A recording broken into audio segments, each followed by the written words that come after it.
Thank you.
Welcome to Hartford Public Access, world headquarters of the Whaler Guys, here on Sargent Street in Hartford.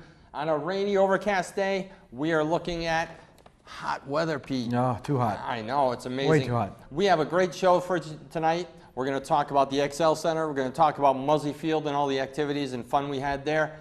And, you know, we have a lot of NHL talk to talk about some contracts that were just recently signed. Looking forward to some cooler weather. Yeah. And the NHL season starting pretty soon. They'll be starting some camps. It's right around the corner, you know. But right now we're going to talk a little bit about the XL Center. And as Jerry and I, you know, as we lead this movement to bring back the NHL, you know, there's some news that came through this week. Some people looked at it as like, hey, it's a positive step in the right direction. Mm-hmm. Other people poo-pooed it and said, oh, they're just doing patchwork, blah, blah, blah.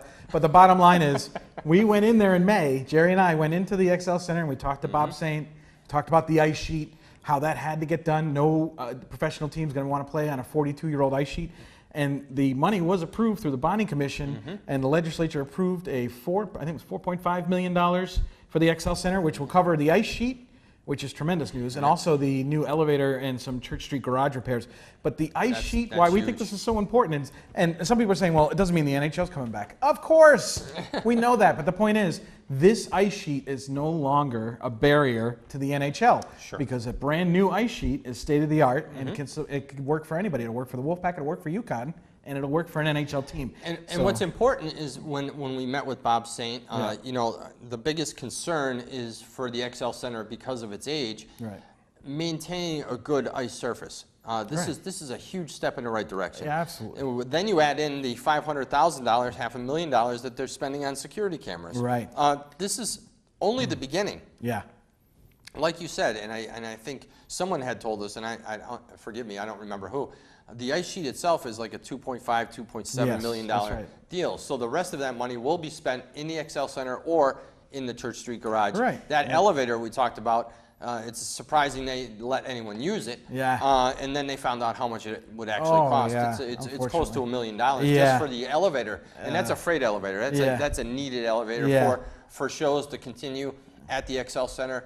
And then, yes, the Church Street garage, which is a huge benefit to have. Yeah. But you're also dealing with a garage that was built in 1954. Right. So again, as they go forward, they still have to go back and do patchwork on things that are breaking down. Sure, absolutely.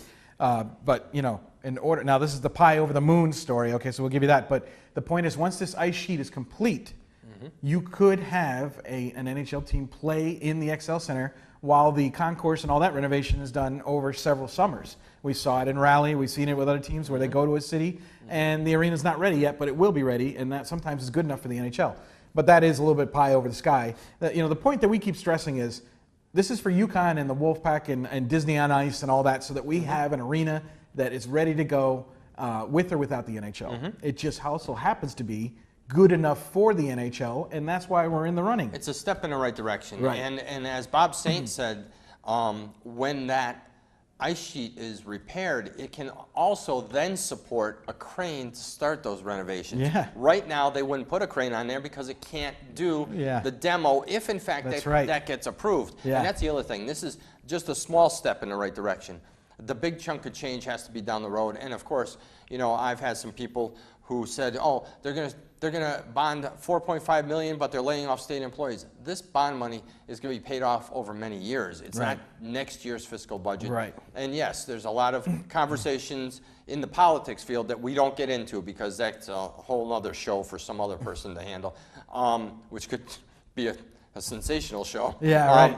But this is very, very important for when the NHL or teams are looking to relocate, and we know about those teams that are financially burdened right now, and you know, and some of them we're going to talk about contracts that you can't understand how they're going to pay these people all this money if they don't have money. So it puts us in a good position, like you said. Yeah, absolutely. I mean, like you said, and you brought up a good point there because I forgot about the crane. I mean, they can't even do the full concourse renovations because they need big cranes to lift and, you know, move pieces. And so this will also, you know, as I said, you get a new ice sheet, but also if they do get approval to do the renovations, now they can use that crane. And, you know, like I said, we keep saying it's a process. And so little things by little, we're moving in the right direction. Yeah, it's a snail's pace. It's a little annoying, but the point is we're moving in the right direction. We are. And, you know, if you look at a marathon, I think we're in our 6th mile. Yeah, I know. And we still have 20 more to go. Yeah, so we haven't fallen down yet. We haven't fallen down, and they haven't canceled the race. No, we tripped, we stumbled, but we keep moving. So we have, you know, a lot to talk about. The other night, we were very happy to work with Rick Montine and the Bristol Blues, great organization, and their ownership group put up a lot of money to help us get the Zambonis in. We brought Bob Joyce from WTIC 1080, and we thank him for coming out. Peter Good, the designer and creator of our Whalers logo. Yeah. He was gracious enough to come out. And Anthony Harrington started the night off with the national anthem, and he sounded like he hasn't missed a beat. Yeah, that was awesome. And he, you know, really cool thing was the Zambonis were there, and they had a you know, tent. They were doing a little pregame show, and they called Anthony Harrington in to back up on vocals. So then you got to see the Zambonis and Anthony. I mean, it was like, when are you ever going to see that again? And some of you missed it. You should have been there. It was July 8th last Friday, and we just had a blast. Bob Joyce, like new stuff that you just are Whaler gems. I think, you know? I think what really impressed me, first of all, it was great to meet Bob in person. Right. I listen to him every morning on WTIC 1080. He's the sports director. He's the guy, the producer in the morning with Ray Dunaway. But to meet him in person and to see how comfortable he is, whether it's in front of the camera or talking to people, very polished. He's a very,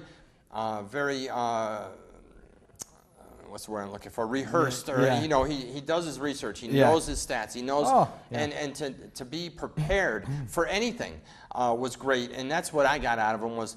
He sits in front of the camera talking to you and me, and yeah, we're guys on a public access channel. This guy does UConn basketball, and he's very smooth. Yeah, completely. I mean, you know, we asked him, hey, give us a Whaler gem, you know, some kind of story or something that you remember, and he comes up with, and you know, it's true. You don't even think about it.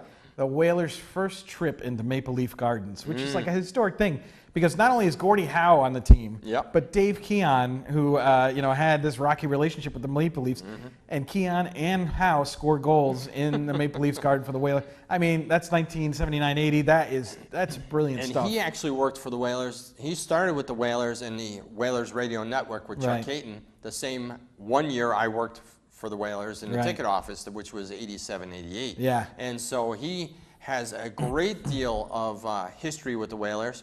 And stayed up until they left in 97. Yeah. So, you know, to listen to him talk about the good old days when the Whalers were here, it was great. And just a down-to-earth guy. Yeah, absolutely. And then Peter Good came with his son and his grandson. Yeah. And nice people. I mean, I mean, he was so happy that we invited him. Oh, yeah. And, you know, he had to come it was about a 40-minute drive for him. Yeah, he did. And he hung out there, too, for a while. And he had a beer, he sat down, relaxed.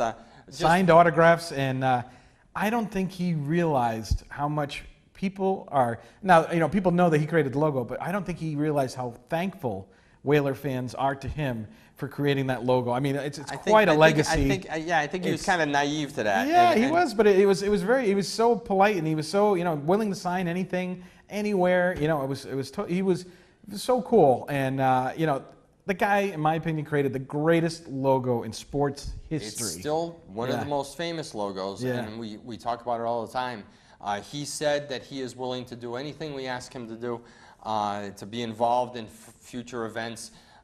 We talked a little bit off camera at the game when we had some time to actually take a breath about doing a wine tasting one night in the city of Hartford. That would be cool. And I'd like to bring some guest speakers in, and I think we could get you know, some people from Hartford to come in and talk about the impact the Whalers had with the downtown area. You know, whether it be business, you know, other fans from other towns and cities coming when their team played up here. I think it'd be a really kind of quiet evening. And just to change. I mean, the Blues game was a lot of fun. We dodged the raindrops, we dodged the thunderstorms, and it was for a reason, because you know what, we have to continue to do these events. And a lot of people didn't show up because of the threatening weather. But that didn't put a damper on the Zambonis. Dave Schneider, great bunch of guys with the Zambonis. Were awesome. They don't need a massive crowd. They did a great job. They kept everyone in the game, and they played all their songs, and it was a lot of fun. And Pucky and BB, the mascot for the Blues, and they brought the Hockey Monkey. Hockey Monkey was there, and they played the song Hockey Monkey. You got to see the Hockey Monkey, and you know, Pucky and the Hockey Monkey together. I mean, it's not something you see every day. You know, the creator of the Whalers logos, Bob Joyce, who worked with Chuck Caton, and he would talk about Chuck Caton, you know, nonstop. And we even had Kurt Vale there, and we want to tell you a little update too about that. State Representative Kurt Vale showed up at the Whaler night at Bristol Blues, and we asked about those license plates, because it's been a year now, and I know you guys are getting a little anxious. So, you know, we were kind of said, Kurt, you got to tell me, is it another year? Do we have to wait, or this and that? And he said, I think maybe this fall they may be able to get some movement on those license plates, maybe get them through. They have been in contact with the NHL, and they said NHL has been currently talking to the NHL. And the NHL has been very gracious and saying, you know, let us know pretty much, you know, you have a green light, just let us know what we need to do. We'll let you know what we got to do, which is great, because, you know, the NHL could have just squashed the whole thing and say, no, you can't use the logo. So that's more progress. And the other thing is, it's going towards a nonprofit group, which is the Hartford Charitable Giving Foundation. Which is awesome. So we've tied in with the Hartford Foundation for Giving, and that's going to help us, because if not, it'd probably be pretty impossible, because it has to be a nonprofit group tied to the license plates for DMV to go forward with those license plates. So that's a big step in the right direction. So with Kurt and his legal team, Marie, at the Legislative Office Building, we're on the track to get this done, and we're going to keep on pursuing it, because we know there's a large number of you guys that want that license plate. You know, we have over 400 signatures. So, you know, it could be coming as early as fall, which I think is neat, because if they can push it through in the fall, it's hockey season. So it'd be our celebration of hockey season. I'll tell you, I will wait in line at DMV for 2 plates if that does happen, and maybe come up with a slogan or something. You know, sure. Maybe we should have Whaler guys. There you go. Yeah, Whaler guy 1 and 2 or something. I don't know. We'll think of something, but if that plate gets done, that would be fantastic. It'll get a ton of play. We did get a ton of media coverage from the Bristol Blues night. It was great. John Holt was fantastic, did a nice piece. And we thank you very much, John. Fox 61 did a nice job.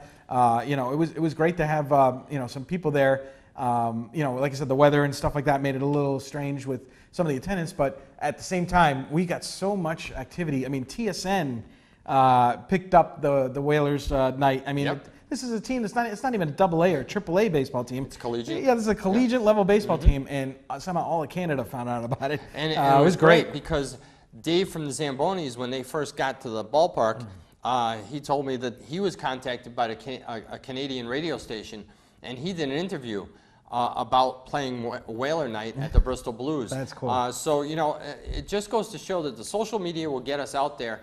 So all of you and all of us, you just keep on sharing, and we'll all share Whaler stuff, and we just keep on putting it out there. Right. We have several followers. from especially the Quebec Nordiques recently on Twitter. Right. The Winnipeg Jets fans are following us on social media. Right. So we are getting our word out, and hopefully they're sharing it. It's very important that they realize that we're still in the hunt for this NHL to return. From time to time, we get a little bummed out that things aren't happening as fast as we want them to. But this thing with the XL Center is a positive step. Yeah. We'll take the little victories. The baseball game the other night with all you guys who came out, we thank you from the bottom of our hearts, because we can't do it alone, and you guys are the ones that really push and help us spread the word. Yeah. Another thing we want to let you know, we do have Whaler Brigade t-shirts. I forgot to count how many, but we have large and extra large. If you want one, let me know. Email me at jewhaler13@gmail.com or phindle19@gmail.com, and we'll or send us a message on the Whaler Brigade page on Facebook, right. And we'll try to meet up with you and give you one of the t-shirts, because we do have some left over. Right, right. We will be making more, but those will have to be purchased through Minuteman Press of Bristol, Joe Oxtolis, a great supporter of the Whaler guys. Huge help. And very good businessman, and is going to keep them at a very reasonable price. Right, right. And you know, he was one of the businesses that sponsored the event last week, and you know, we can't thank him enough. He's just been instrumental. You know, we consider him really a Whaler guy. I mean, at this point. So, but yeah, we did have a lot of fun. We really enjoyed that game. You know, and some of the players, they even said, hey, no hats this year? They wanted hats. Yeah. That's how hot the Whaler hat was. Yeah. These guys were, I mean, they weren't even alive when the Whalers were here. Give me a Whalers hat. That's all they were saying. So that's what happens when you have two guys working on this project together. Yeah. We need investors and people who are willing to donate towards the final result. To the greater cause. Yeah, right, exactly. Take one for the team. Yeah, exactly. But, you know, we're getting into, you know, mid to late summer now. Yeah. Football season's going to be starting.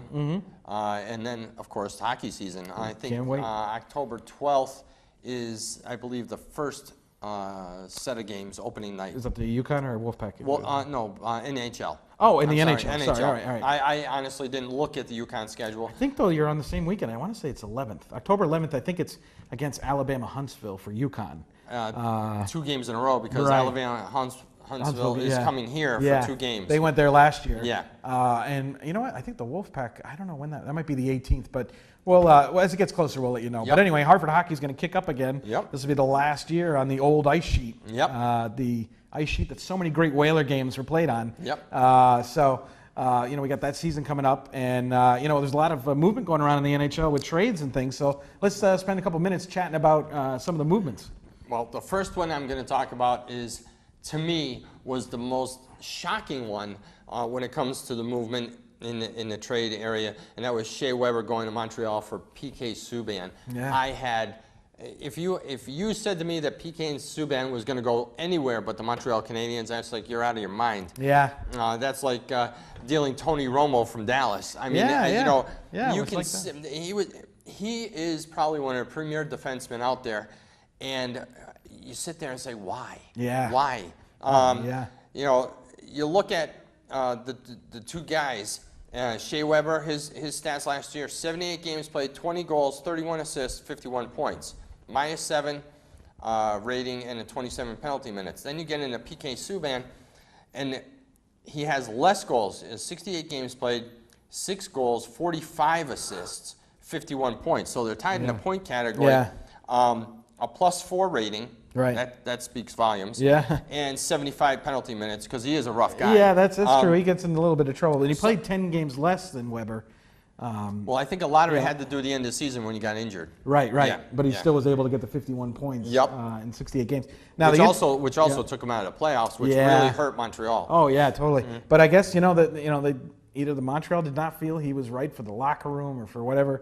And it was funny because Shea Weber, if you remember a couple years ago, signed a big contract with Philly, and Nashville had to match that or lose him, and they matched it. And it was a really ugly contract. I want to say it was like 8 years for and some did he crazy really amount. want to stay there? Yeah, you have to wonder. So they dished him to Montreal, so that's where he's going. I like Nashville's move on this, and I'll tell you why. Because Peter Laviolette is a good coach. He took that team against San Jose Sharks, lost in 7 games on the road, I think it was. And Nashville had a shot. They see it, and they're taking their shot now with this trade. They're saying, let's go for it. And I like that. I like that a lot. PK Subban's going to be a big part of that team next year. He is. And maybe it gives them enough to get him to the conference final. Well, when you have a coach, like you said, Peter Laviolette, great coach. Yeah. He's proven himself throughout the league. Right. I think when Nashville signed him the coach, they did a great justice for the city.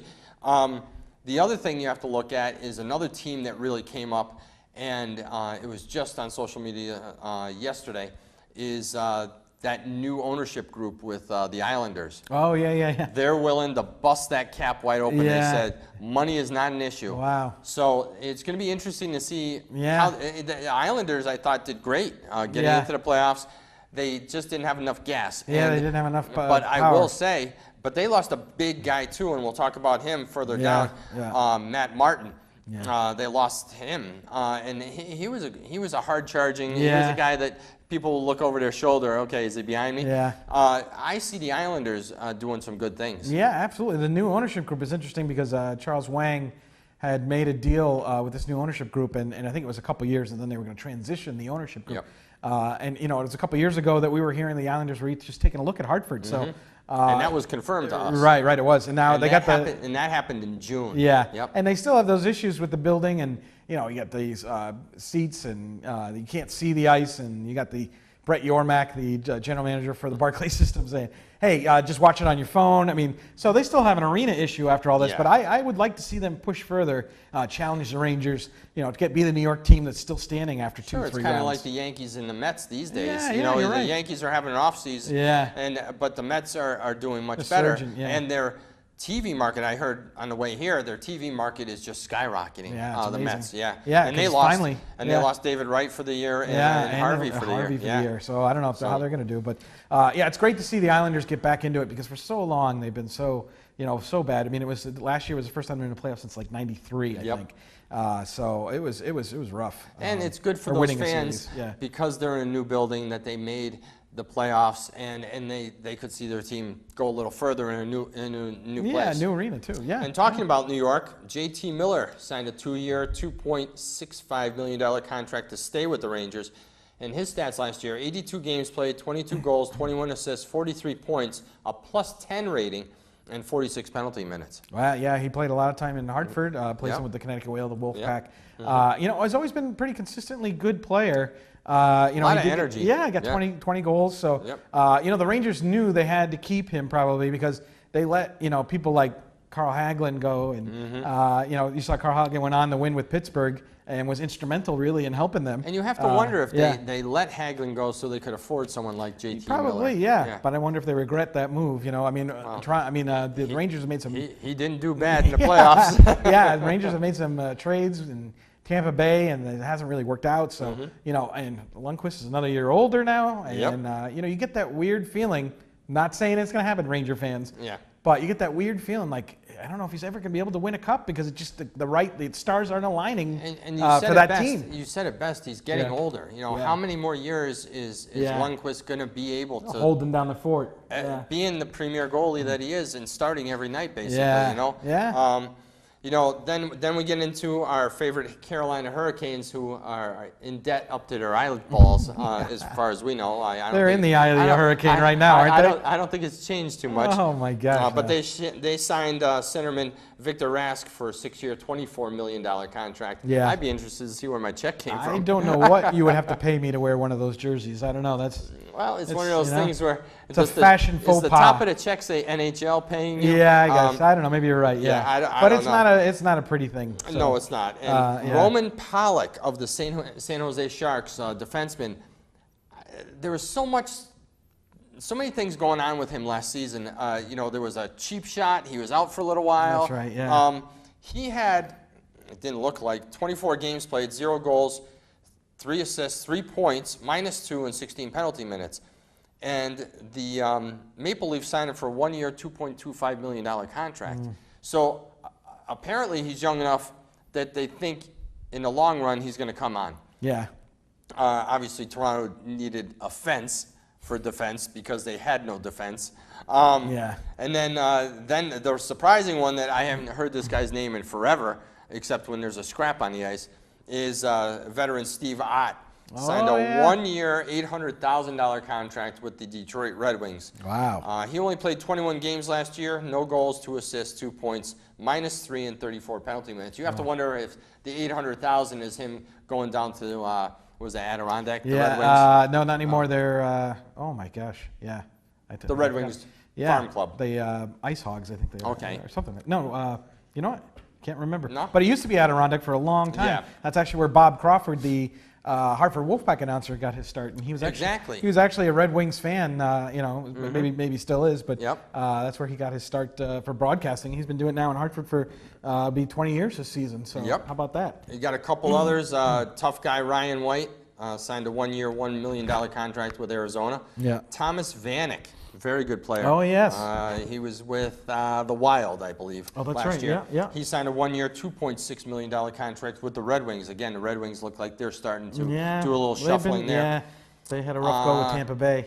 Matt Martin, the guy I talked about with the Islanders, signed with the Maple Leafs. Oh. Big contract, 4-year, $10 million. Oh. And he had good stats last year. 80 games played, 10 goals, 9 assists, 19 points, +2, and 119 penalty minutes. Wow.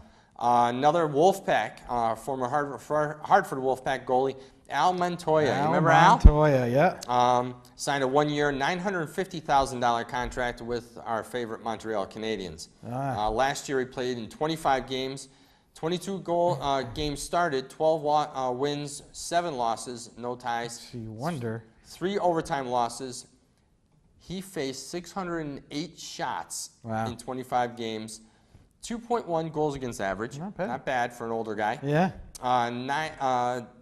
919 save percentage, and he played 1,352 minutes. So wow. he played quite a bit. Yeah. And when you look at a guy who's obviously going to be a backup, and nobody knows where Carey Price is going to be this year. Yeah. Is he going to be playing a full season? Is he going to come back from injury? Yeah. You know, that's a huge deal. Yeah, and you might see him if he gets sent down to St. John's, the Canadiens affiliate, in Hartford. I think he's going to probably stay up as a backup. You think so? Yeah. Well, signing $950,000. Yeah. And he played 25 games last year. Yeah. That might just be enough for Carey Price to get some rest. Maybe. Yep. Victor Hedman from the Tampa Bay Lightning signed an 8-year, $63 million contract to stay with Tampa Bay. Wow. Tampa Bay. And in other news, Bruins fans, you're not going to like this. Ray Bork, June 24th was involved in a rear-end car accident. He rear-ended a minivan and was found to be under the influence. Good, 3 times the legal limit. It happens to a lot of people, Yeah. let alone sports fans. Make a mistake. But you know, fortunately, nobody was hurt. He wasn't hurt. Good. He'll take care of what he has to take care of. Yeah. And you know, we have to wrap it up. We had a quick little show here because we had a lot to talk about. Right. We will continue to keep you updated on the NHL's progress, the stats, and so on, and how we're figuring into the mix. Right. And we thank you all for coming out to Muzzy Field. We had a great time. Got to meet a lot of you in person. And until next time, if you don't agree with us or the Whalers coming back, you can shut your blowhole. Have a great night. We are One Nation Under Green. See you later. All right.